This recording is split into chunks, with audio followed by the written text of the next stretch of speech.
जनहित के मुद्दे जो वोटर लिस्ट का में नाम कटे, उस मुद्दे पर हम लोग बहस चाहते थे। जो मर्यादा है, हमारे स्पीकर का भी मर्यादा का सवाल है, और जो सत्ता पक्ष के लोग हैं वो भी धनखड़ जी जैसे सदन चलाना चाहते हैं। लेकिन जो सदन के मर्यादा है वो जो है स्पीकर साहब के भी बात जो है डिप्टी सीएम नहीं सुन रहे। नोरमा ग्रुप, जो सोचता है वो करता है। आपके अपने सपनों का आशियाना। देखिए, सारे मुद्दे SIR से जुड़ा हुआ मुद्दा है। माननीय मुख्यमंत्री जब विपक्ष के नेता बोल रहे थे, माननीय मुख्यमंत्री जी जो मुद्दा था उस मुद्दा पर बोल नहीं रहे थे। कुछ बातें आई जो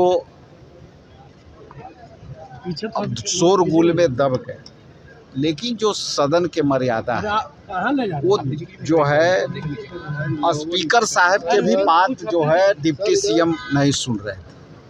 और अंत में स्पीकर साहब ने भी कहा कि जो है आप उप मुख्यमंत्री हो करके सदन आप चलाएंगे, सदन मैं न चला रहा हूं। उसके बाद भी डिप्टी सीएम जो है चुप नहीं रहे। अंत में स्पीकर साहब ने सारी कार्यवाही को 2 बजे तक बंद कर दिया। अब समझने वाली बात है कि कौन क्या बोला। तो सदन के अंदर जो बातें आती है वो सारी बातें सबको ख्याल रखना पड़ता है, चाहे वो सत्ता हो चाहे वो विपक्ष हो।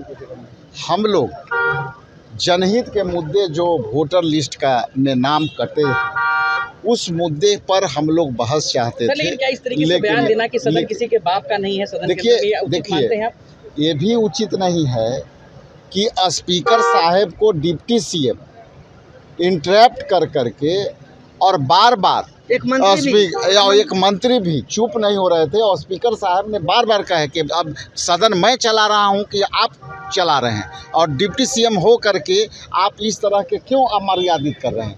तो देखिए, ये एक चीज़ को जोड़ करके देखना उचित नहीं है। इसको भी देखना चाहिए कि सदन के अंदर जो मर्यादा है, हमारे स्पीकर का भी मर्यादा का सवाल है, और जो सत्ता पक्ष के लोग हैं वो भी धनखड़ जी जैसे सदन चलाना चाहते हैं। टिप्पणियां उस पर होनी चाहिए। आपके साथ भी धक्का मुक्की हुई मार्शल द्वारा की गई।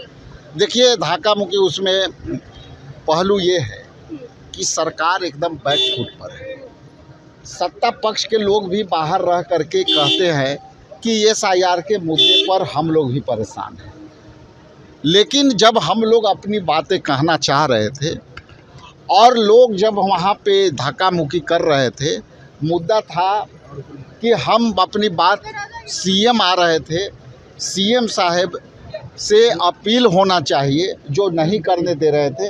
और उसी बीच में इन लोगों ने धक्का मुक्की जोर से किया, जो उचित नहीं था। Thank you.